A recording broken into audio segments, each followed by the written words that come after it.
This is a Geek Leader podcast, and I'm your host, John Rauda.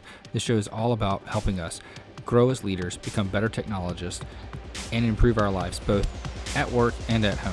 I hope you enjoy the show and learn a lot.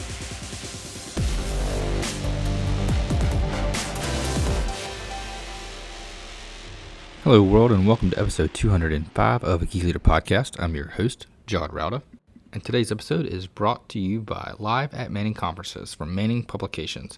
And this conference is coming up on June 15th, 2021, starting at noon Eastern Time, live on Twitch. Is about developer productivity. We all know that time is that one asset that you can never get back. So once you've lost your time, once time is gone, once you've spent too much time doing something you shouldn't have done, you've lost it and you can't get that back. So what this conference is going to be about is how to get a real boost in your efficiency. We're going to talk or listen to developers and other speakers talk about good coding practices, effective development methodologies, and some amazing automation tools. I'm super excited about this one, and you can find out more by going to geekleader.com/productivity. Again, that's geekleader.com/productivity for the Live at Manning Conference on Developer Productivity. It'll be June 15th, 2021. Again, at geekleader.com/productivity. All right, Geek Leaders. Today on the show, I have Christian Espinosa, and he's an entrepreneur, cybersecurity engineer, an Ironman triathlete, which I definitely want to talk about, professor. And we have a lot of things in common, I think, with our background. So we're going to talk about that for sure. He's also the author of a best-selling book called The Smartest Person in the Room. And when I got a copy of this book first, I was very interested in the way it looked, because some books I get and this book had an awesome cover, and it intrigued me right away. And the content inside of it is also very good. But before we get into all that stuff, Christian, welcome to the show. Thanks, John. Thanks for the nice intro. I'm glad you like the cover of the book. It took a lot of time figuring out what cover to choose, actually. So you're like one of the first people to comment on the cover, actually. So I like it. Okay, well, if you back up a little bit, since people aren't seeing, I'll try to describe it, or maybe you can try to describe it. But basically, it's got like a face that's kind of pixelating out. Is that how you would? What vision were you getting from that? So the vision I had was a lot of the problems we have in life and in cybersecurity stem from our ego. So I wanted to encapsulate or capture some sort of image that showed the ego dissolving. So that's why there's a face that's sort of dissolving. Plus, it had a pixelated technology look to it as well. So Yeah, that's why I went with that. cool. And do you see? And I'm pretty sure I know the answer to this. That ego is a problem when it comes to entrepreneurs and tech leaders, that as people get promoted and move up in companies and become leaders of their organizations. I think ego is a problem for all of us. A lot of it is awareness of how our ego is holding us back and some of the problems it's causing. And in cybersecurity, my experience has been in cybersecurity is from an industry perspective, but the ego shows up in that industry from people posturing to be smarter than other people because they get their significance in cybersecurity and in technical careers by being smarter than other people. So in order to protect your identity of, being the smartest person in the room, your ego does what's necessary to make sure you are in that position. So that's what where a lot of the problems manifest from. Hmm. Yeah, I definitely see that, and I know. And ego is one of those things that I have to constantly work on to keep in check. Constantly put myself into a place where I realize that there's levels to everything, and I'm just on a level. And I'm not at the top. I may be, at the top in this group, but in reality, I'm. It's like I think constant learning kind of comes into helping me keep my ego in check, because then I realize there's a lot more that I feel like the more I learn, the more I realize that I don't know. Yeah, definitely. That's something I've been sort of like mildly stressed out about. It's like the more things I learn, the more I realize I don't know. So it's like this endless list of things I have to like get better at. Communication is one of them. Dissolving my ego. Connecting to people better. It's just like incessant stuff to learn, and it's good though. I think growth is how we evolve and what makes us happy ultimately. So, if you don't mind, just lay some context for our listeners. How did you get to where you are today, and what made you come up with writing this book? I got to where I was, I guess, let me go back a little bit. So I was working, sort of climbing the typical corporate ladder, and I had a Hmm. company where I was a job where I was a VP in a company, and I just didn't feel aligned with the CEO of the company at the time. So I decided to quit. It was like causing me a lot of anxiety, a lot of stress, and I decided then that my well-being and my mental state was more important than, money or a quote stable career. So I quit that job without having any other job lined up. And that was the first time I had done something like that. And I told myself that I'll just figure it out. So what I did is I reached out to my network and got a lot of independent contractor type work. So I did freelance work for about 6 years. And then ultimately I got bored with the freelance work. I felt like it was routine, kind of status quo. I was making a lot of money and I had a lot of freedom, but I felt I wasn't contributing at a level that I'm capable of contributing at or I should be contributing at. And I also thought, you know what, I'm kind of stagnant here in my growth. So what I decided to do was to start my own business, my own cybersecurity business. And I figured this is a way to force me to grow, also to contribute to the industry and to solve some of the challenges that I've witnessed over my career in the industry. So then I started my business, and that was way harder than I thought it would be. Starting a business, I thought it'd be simple, but it's like much more harder than most people think it is. And then I started running into the challenges with technical people and our clients. Hmm. Specifically, our technical people were speaking over our clients' heads. They weren't communicating well with the client. They weren't understanding the client's perspective. They weren't making the client feel uh, appreciated or understood, and that was resulting in problems with our clients. And I decided that this is something I needed to fix. So I focused on fixing that in my company, and the result of 5 years or so of like working on my company's EQ skills, our culture, our awareness, our mindset, and all of that in terms of relating to each other and to our clients or prospects is ultimately what culminated in the book. Mm. And your book is um, getting the smartest people at your company. I guess the title is getting the smartest people in the room to help defend against cyber threats and things like that. What made you think that topic was what's important for companies and businesses today?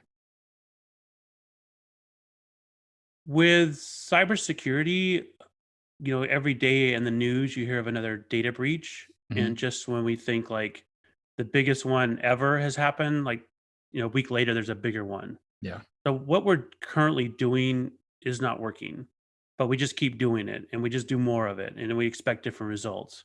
And what I've witnessed over my career, and this happened, there was like a defining moment in my business where it allowed me to connect the dots backwards. Basically, I was getting a debrief from one of my team members on how a penetration test report review session went with a client. That's basically a Hmm. ethical hacking we did for a client. And my engineer kept telling me that the client just didn't get it. And I'd heard this throughout my entire career. And I'm not sure it's because it's my own company and I funded the company and I had a lot on the line. But when the engineer told me that the client just didn't get it, it struck me very differently that time. And I thought, well, if the client doesn't get it, then there's no way they're going to understand the recommendations. There's no way that their security is going to improve. So it's our job to make sure they get it.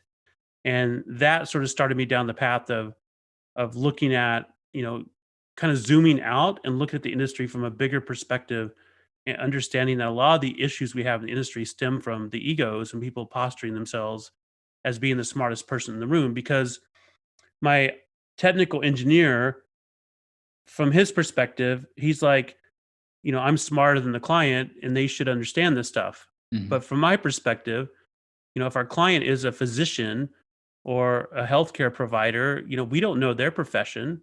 So why should they know ours? It's our job to communicate in a way that they understand it and can take the appropriate action. And this has been a theme I've noticed throughout my entire career that's been problematic and also uh, allowed to persist in cybersecurity, and I think in other technical industries as well. Yeah, I can speak a little bit to that too. I've seen issues being a vice president of technology. We've had people come in and do pen tests for us from different companies, and some good, some communicated their results in different ways. And I remember one company came in and they just gave us a list of vulnerabilities with very little explanation about what these things are or what the impact is. They had them rated as significant or minor or whatever, but it doesn't tell a story. And then I had a pen tester come in and he did his pen test, and he didn't he gave us that list too, but his presentation wasn't just like, here are your vulnerabilities, here are the things we found. It was, if I wanted to do this is this is the route I could go. And he took like screenshots of, having the CEOs posted bad things on Twitter, interesting things like, see, because I got into this, then I could do this, then I could do this. And next thing you know, I'm tweeting as your CEO. Is that, do you follow this path there? And that tells a story that makes it much more likely for a business leader that doesn't really understand vulnerabilities or the risk of data loss and prevention and things like that. It tells a story about what the financial risks are to the company or what the reputation risks are to the company. And those are things that they understand. Yeah, exactly. And that's a very good example. If we don't communicate in a way that the message is understood, it's sort of like, what's the point, right? Yeah. And I talk about in my book the NLP presuppositions, 14 of them. Mm-hmm. And one of them is that the meaning of communication is the response you get. And we often forget that. We just keep communicating the same way and then blame the other person for not understanding, whereas the ownership should be on us to alter how we communicate so the message is understood. Do you have any like tips or pieces of advice for someone on how they can recognize that someone's getting it, or that the message is going through, or that maybe I need to back up a second and try a different approach? I typically do what I call clarify and verify. Mm-hmm. Uh, so if I'm communicating something to someone, I will ask them in various formats, but basically ask them to explain to me what they took away from the conversation in their own, obviously in their own words, and that will quickly uh, let you know if they understood what you were talking about or not. Mm-hmm. Yeah. I think that it's one of the things that it's hard for us technical people sometimes to give up the floor and let someone else try to verify that they understand it by explaining it back to us in a certain way, because we want to keep talking. We like to hear our own words. We like to hear our voice, and sometimes that's challenging. When you come out of a meeting and you're not the one that dominated the conversation, sometimes you feel like you didn't provide value. But I think that people need to understand that there's value in listening as well. Yeah, that's why we have two ears and one mouth, right? Exactly. Yes.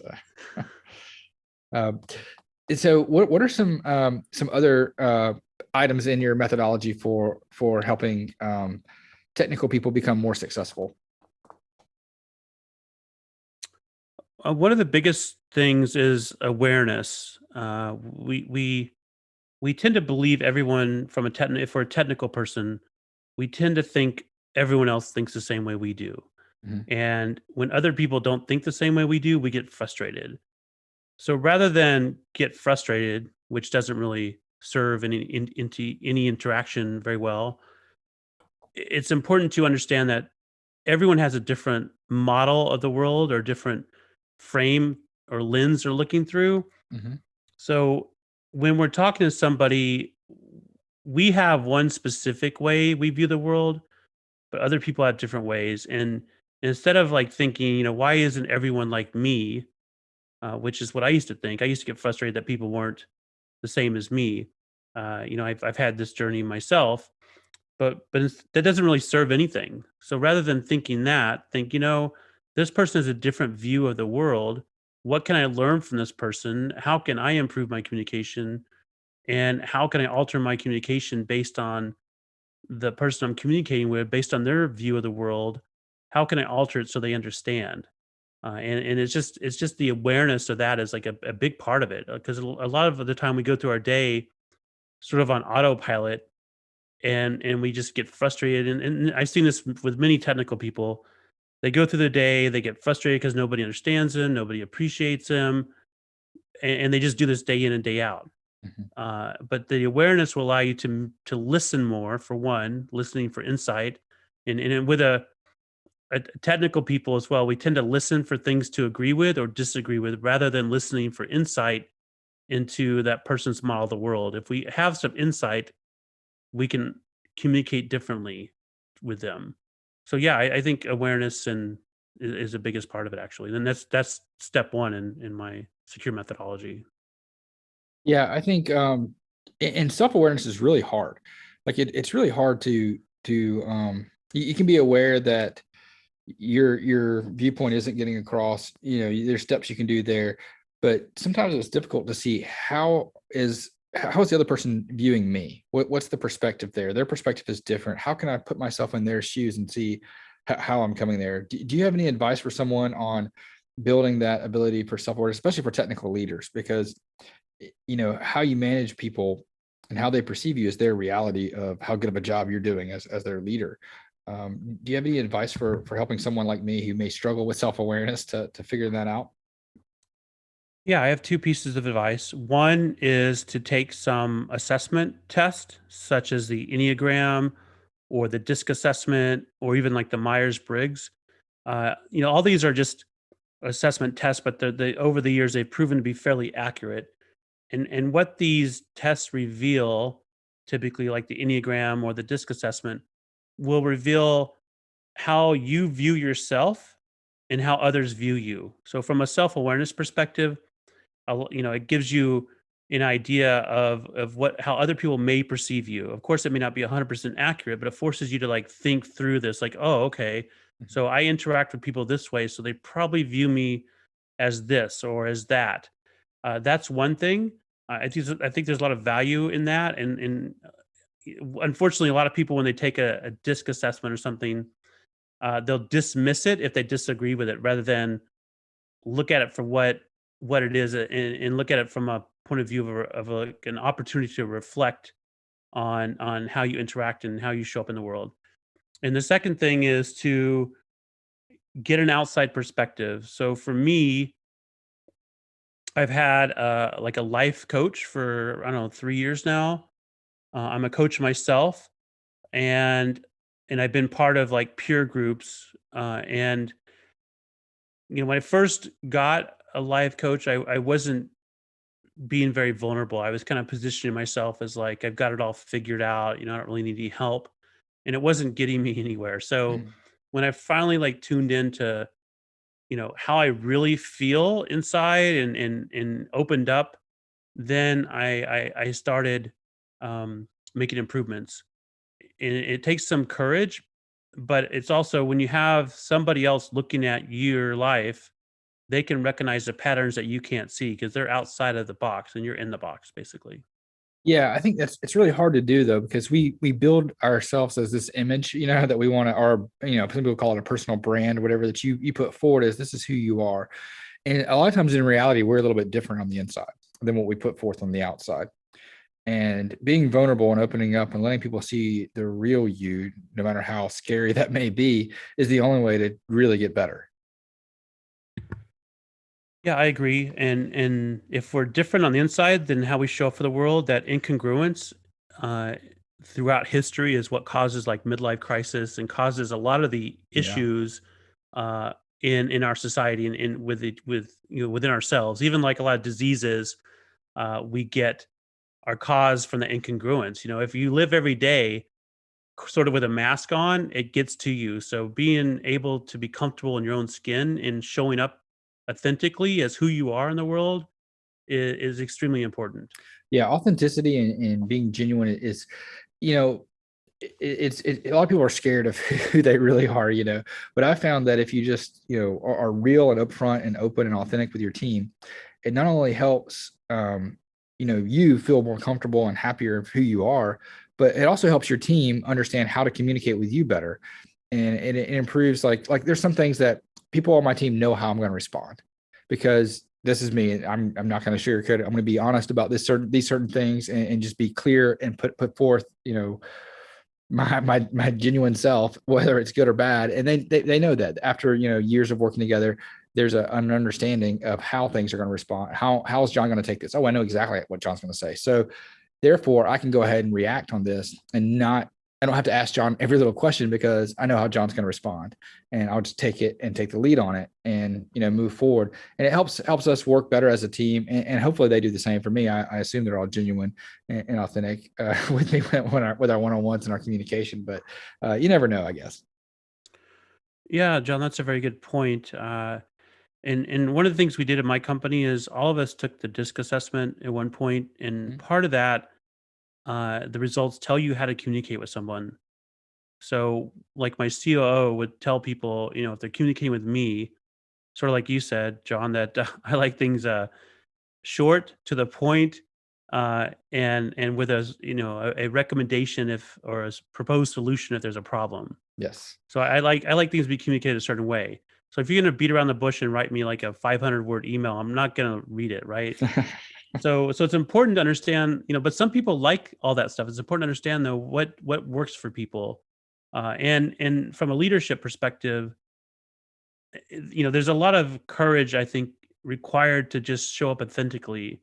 But what I've noticed is when I am congruent with myself and my beliefs and my values, and I hold people to those values in my company, then everything runs a lot smoother. There's no second guessing. It's just like who I am versus, pretending to be somebody else. So I think getting to the point where you're authentic Mhm. is extremely important from a leadership perspective, because people can sense incongruence, Yes. and they'll start questioning your integrity and you as a leader, that think you're gonna waffle on things because they don't really know where you stand. And people can smell that from pretty far. We like to think we're good at faking things, but we're not as good as we think. Yeah. How important is transparency when it comes to this? I think transparency is extremely important. I do think it needs to be tactfully transparent, though. I don't think you should just tell your spouse or partner or your employees everything. Mhm. I think if the company is not doing well financially, or if we're behind on a project, I think it's important to communicate that, but you also have to have the right conversational capacity to communicate it. Yeah. Otherwise, it can go south pretty deeply. So, like a book that I just reread is Crucial Conversations, which talks about how to have these crucial conversations. And sometimes when you're being transparent about something, it's a difficult conversation or a high stakes conversation. So having the right tools in your toolkit to handle that makes the transparency go a lot better. A lot of people think they should just be transparent on everything, but that can be a recipe for disaster if you don't have the right skill set. Yeah, I think it's one of the reasons I wanted to ask that question, was because you hear a lot of leaders that say transparency is key. You have to be openly and transparent. But then, coming from a cybersecurity background, I know there's a lot of, privacy concerns there. So you don't want to be too transparent, but you want to be enough transparent so that people trust you and are honest. You're not lying. You never want to lie. You want to be, truthful.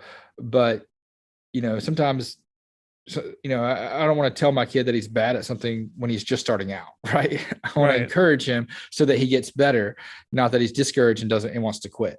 So there's ways that you have to do this, and I think what you're saying is very insightful, to be tactfully transparent.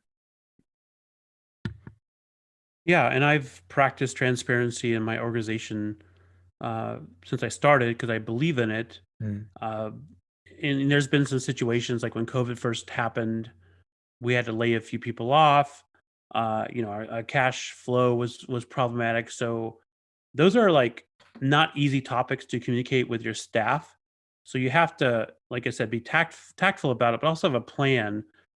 So if you just go in and say this is the problem, you don't have a solution or way forward, and you're the leader, that doesn't go over very well. Yeah.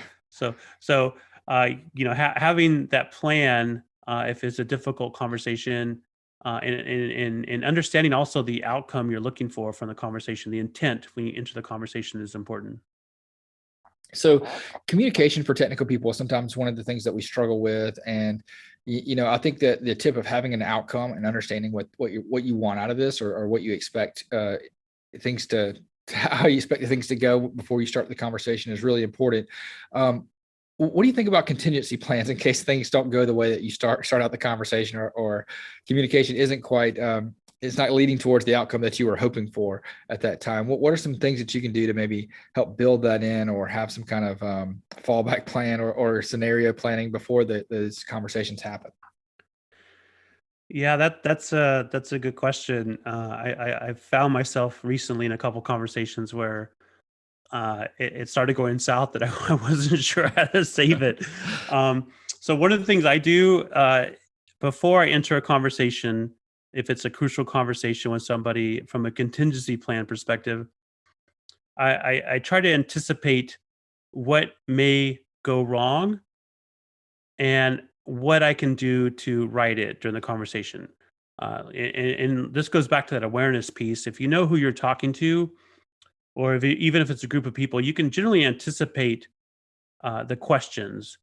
So if you and I've done like cybersecurity training for many years, so I always, like, when I was preparing for classes, I would anticipate when I was going through the material when people would ask questions and what sort of questions they would ask. And if you've done that, then you already are prepared.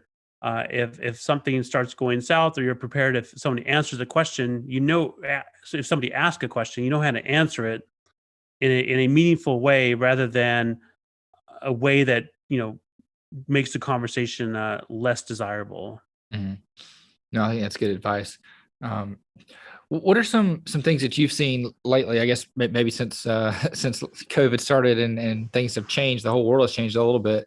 That are on the cybersecurity front, that are important for people to understand the good people skills, because you talk about how I've heard you talk about how good people skills is more important sometimes than good technical skills when it comes to technical engineers and cybersecurity folks. What are some things that you've seen that kind of illustrated that since lockdown and COVID and things like that have happened? Well, I think a lot of the challenges now have been exacerbated by all of us working remotely. And one of the big areas that I've noticed is has been problematic is everyone's migrated to Zoom or to Teams or to some sort of like remote platform. Hmm. And with my company, we've been using Zoom since it first came out, like since 2015, for instance. And we set ourselves up for success with remote work, because all my team worked remotely. We all live in St. Louis area, um, but we work remotely. I just don't believe people should have to drive to an office unless required. But what we did to facilitate communication and facilitate um, working better together is we had everyone turn on their cameras, for instance, when we're having a conversation. So from a communication perspective, if you can see the other person, you can gauge how they're reacting. Hmm. They're paying attention. They're present, and it builds rapport as well. And what I've noticed, since we migrated over to, like I said, this remote environment, is a lot of people don't use the cameras. A lot of people are multitasking when they're in a meeting, so they're not really listening. Hmm. And there's been a lot more miscommunication. Like just a couple weeks ago, I've been dealing with uh, an issue with one of our highly technical people miscommunicate with a client, but the communication's all been via email or text or phone. So there hasn't been a lot of face to face, or zero face to face, and even zero video where we can see each other's reactions. So it's like this, the world is sort of devolved in a way where we don't want to interact, personally at all anymore, and it's caused way more communication problems than are necessary. And I think this is was it's just highlighted the need for face to face, or to be able to see each other, Hmm. uh, that we had before COVID happened. Yeah, I agree 100%. And I've seen that too, especially you talk about multitasking. I think one of your methodology steps is monotasking. Can you explain a little bit about monotasking and how important it is for that focus? Yeah, monotasking is one of the steps in my secure methodology. I talk about monotasking primarily from two points of view. One is productivity. Uh, m- a lot of people think multitasking makes you more productive, but it actually makes you less productive because you have to do what's called context switching. So you go from one task to another one. You have to sort of like stop what you're doing in one task, remember where you left off on the other one, and every one of those switches is inefficient on your brain. And it's very taxing on your brain, and it causes you to be inefficient and less productive. So with monotasking, from a productivity standpoint, you focus on one thing at a time, and that means if I'm doing a proposal, then that's all I work on. I shut off my email, I shut off my Slack, my phone, or whatever else. So I'm only focused on the one thing for a block of time.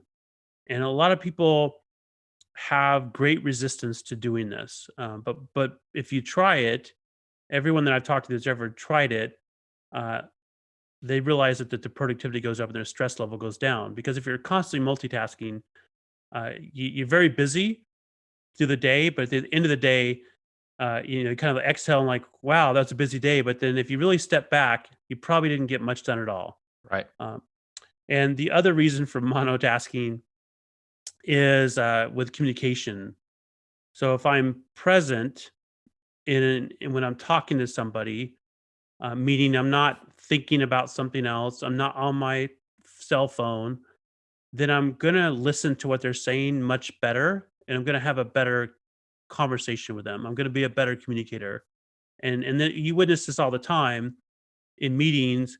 People are checking their email, they're they're like, slacking somebody, they're texting somebody, and they're basically zoomed out or zoned out of the meeting. Hmm. Um, and then if somebody asks them a question, they have to like sort of remember where they are almost. It's like it's, that's not the way to run a meeting, and certainly not the way to like have a conversation with a friend of yours or your spouse or partner. If you're at dinner, you should be like with each other and present versus like have your cell phones in front of you, like looking for messages the whole time, which is what happens a lot. Yeah, absolutely.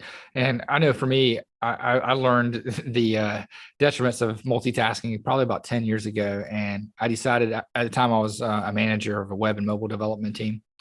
And I decided that I was going to get rid of all my monitors and just have my laptop and the screen that's on my laptop and nothing else.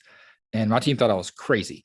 They're like, how do you not have two monitors? How can you, I was like, because I need to focus on one thing and one thing needs to be on one screen. I can't, I'm getting distracted too easily with, Messenger or email or whatever's happening. I'm getting distracted. I need to focus on just the screen and do things. And then after I showed success in that, I implemented it with my whole team doing the Pomodoro technique. I don't know if you're familiar with that, where you work for, like, say, a period of time like 25 minutes and with everything turned off, and then you spend the next 5 minutes checking up on your emails or things that you might have missed, and then turn everything back off and work for 25 more solid minutes on one task at a time. And we found that to be, people were, like you said, are very resistant to that because they don't see how that could be more effective. But after doing it for a while and measuring, at the time we had just switched over to Scrum. So we were measuring things with story points and things like that. And we were able to look at our and measure and see the increase of the amount of story points we were able to complete in our sprints after implementing something like the Pomodoro technique versus allowing people to do whatever they wanted and multitask and, multiple screens and multiple projects open and so on and so forth. Yeah, that's awesome. The Pomodoro technique is basically what I call block time, or using time blocks, Mm-hmm. where I do like 50 minutes. It's the same concept though. You do one thing for 25 minutes is what you said, and then take a 5-minute break. I do 50 and take a 10-minute break. Same concept though. Yep. Like you said, a lot of people are resistant to it, but once they do it, they realize they get much more done and don't want to go back to the other way. It's like this weird. shift we have to make. And then the monitor thing is very interesting that you I talk about that in my book. There's this guy, Doug, I talk about. He's a all the stories about Doug are real, but he's a combination of like three people really. Uh, So Doug had six monitors and he got nothing done, but he had stuff up on all the monitors all the time. And it was a constant distraction. And plus, in a work environment, what I've noticed is people set up these wall of monitors to like separate them from the other people in the office almost. mhm. So it's not it's distracting, and it's also not conducive for building rapport with your coworkers. Yeah, I agree 100%. And it's one like I think I was reading a book, and the quote that I remember I tacked this quote up on my wall for probably like 4 or 5 years. It was busyness is a form of laziness. And it was easy for me to throw things up on a bunch of screens and be busy, but not actually doing the thing that I needed to do the most. And if I had a bunch of stuff going on, I could justify the fact that I was so busy, I couldn't get around to that one thing. But if I said I'm only going to do one thing, now I don't have any excuses. There's nothing I'm not busy because I'm doing just this one thing. Yeah, I totally agree. It's easy to sometimes be lazy and just say, "Well, I had a lot of meetings going on today. I had a Mhm. lot of emails," um, because you don't have to really plan for the day, and you can, and, somehow we've convinced ourselves that we can justify not getting much done because we were quote busy. But there's certainly a difference between being busy and being productive. Yeah, absolutely. Another thing you talk about is empathy. Can you tell me a little bit about empathy? Because empathy is one of those things that I have to work really hard on. And I'll give you my example first. I've said this probably a few times on the podcast, but when I do one-on-ones, I have to like spend 10 or 15 minutes just trying to think about what this person's day was like, what um, if they had a long commute, imagine what it was like in their car. Do they have kids? They have to drop the kids off at school. And I try to put myself in their shoes so that before I have this one-on-one, that I can try to see things from their perspective a little bit easier and try to be more empathetic. And I found that if I don't do stuff like this, if I don't work at this on a regular basis, when I have these conversations, I almost dismiss people's point of views without putting forth effort. What is your take on empathy, and what are some things that people can do to try to be more empathetic? I think what you said, John, is a good start. Uh, Try to put yourself in somebody else's shoes. A lot of empathy is perspective and point of view. So understanding like not everyone's day is the same as yours. Their life is not the same as yours. Their thoughts aren't the same as yours. So appreciating that, they're a human being that's probably doing the best they can do with the resources they have. And that's another NLP presupposition. I believe that people generally are doing the best they can do with what they have, or what they're, where they are on the awareness scale, or what they're capable of. So from an empathy perspective, and this is something I've struggled with because I've had to do one-on-ones. Like you said, I've had to terminate a lot of people, uh, and I believe in ownership as well. So there's a lot of things going on, but from an empathy perspective, and I talk about these two types of empathy in the book: cognitive versus effective. And effective empathy is where you're like feeling the same as somebody else. We don't really need effective empathy in a leadership or technical leadership role, but we need cognitive empathy is where we have an understanding uh, of what that person's life is like, and that allows us to communicate with them better. And in a one-on-one, like you mentioned, John, if we kind of visualize their day, that they may view the job differently as you, that they have responsibilities that you may not have, that they may have gotten in a fight with their spouse that morning. There's a lot of things that go on, and just understanding that we're entering a conversation that could be difficult, like a to one, looking at it from that person's perspective and realizing that that most people want to be appreciated and want to feel understood, and they want to do a great job. So knowing that as well when you enter the conversation is important. And I think with empathy, we overthink it a lot, and think we need to be sympathetic, but there's a difference between sympathy and empathy. And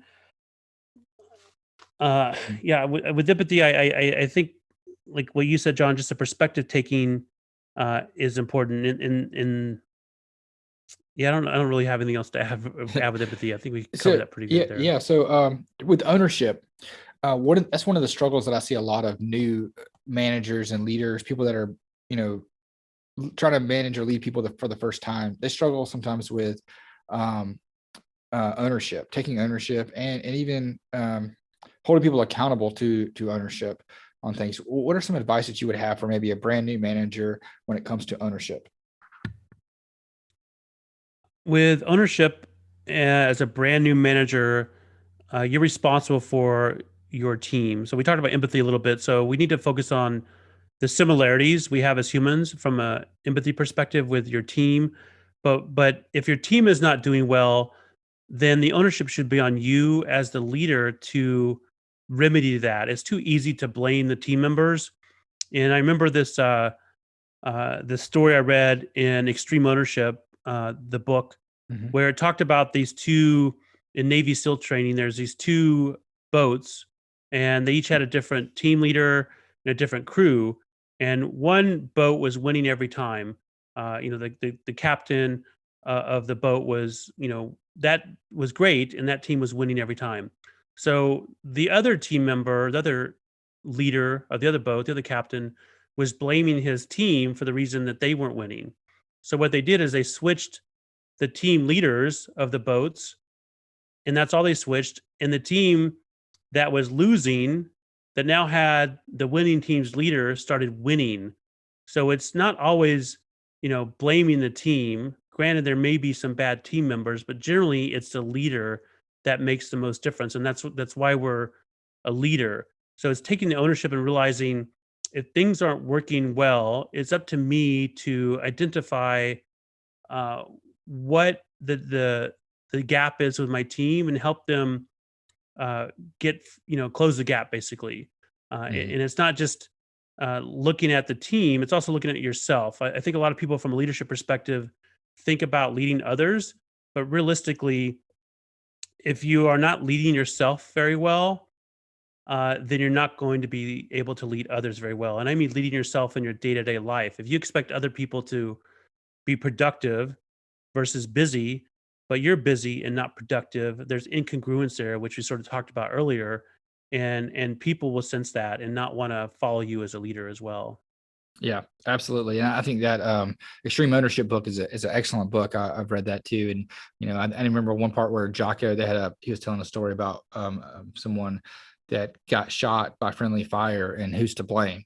And one person said, I'm to blame. I was in the wrong place. I got shot because I was in the wrong place. And the other person says, no, I'm to blame because I took the shot. And he said, no, ultimately I'm to blame because I'm the leader and I didn't express to you guys the importance of being in the right spot or the importance of when to take the shot and so on and so forth. And I think that's one of the things you mentioned is the leader has to take responsibility and ownership for all that's under their command. Yeah, that's right. And that means, even like, if you have a team member that's not progressing, uh, a lot of us want to hold on to people and try to grow them. And I've made this mistake. But some people, as much as you want to grow, are not a good fit for your organization. So as a leader, you need to make a decision to let those people go, because Mhm. other people, other teammates will start resenting you if you don't take the right action. Yeah. Um, so one of the things that I was curious about when I was reading your bio, and getting totally off subject now, is the fact that you've done some Ironman and some endurance athlete type races. How do you feel like that has helped you or hurt you maybe in your quest to be a better leader and a better technical entrepreneur? I think it's like Ironman triathlon. I have one in like 28 days, I believe, Mm, uh, coming up. good luck. It's yeah. I've been trying to cram some training in. That's not really the right way to train, but it is what it is at this point. Uh, I think for me, it's helped me with mindset. So like Ironman is, obviously you need to be physically fit, but I think most of it is mental, because you're going to have some ups and downs during the day. It's like an entire life kind of compressed into like a 13 or 14-hour day. That's how long it usually takes me to finish. So you've got the ups and downs, and when you're feeling horrible, you often want to quit. But if you just keep going, like a little bit later, you feel great. It's like this weird thing where sometimes you feel horrible, you want to quit, but then you feel great, and you go through these ups and downs throughout the entire journey. Plus, on an Ironman, you're on the course with other people that are going through the same journey as you. So it's sort of like life, right? We often think, when we're at the valley, that we're not going to get out of it. And I felt like that in Ironman. So I'm like, in the fetal position, throwing up on the side of the road, for instance, on the run course. So I'm thinking, I just want to throw in the towel here. But there's other people that are running that would stop and like ask if I need help, and it would be encouraging.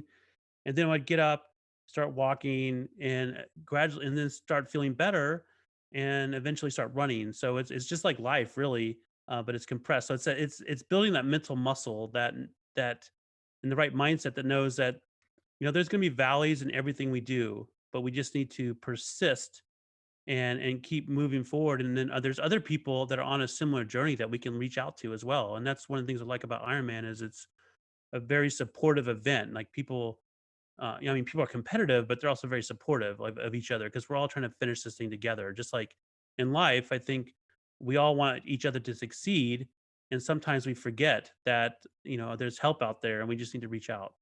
Yeah, absolutely. I think that's a fantastic way to pair those two together and to talk about that. Christian, man, I really appreciate having you on the show, and I really enjoyed the book too.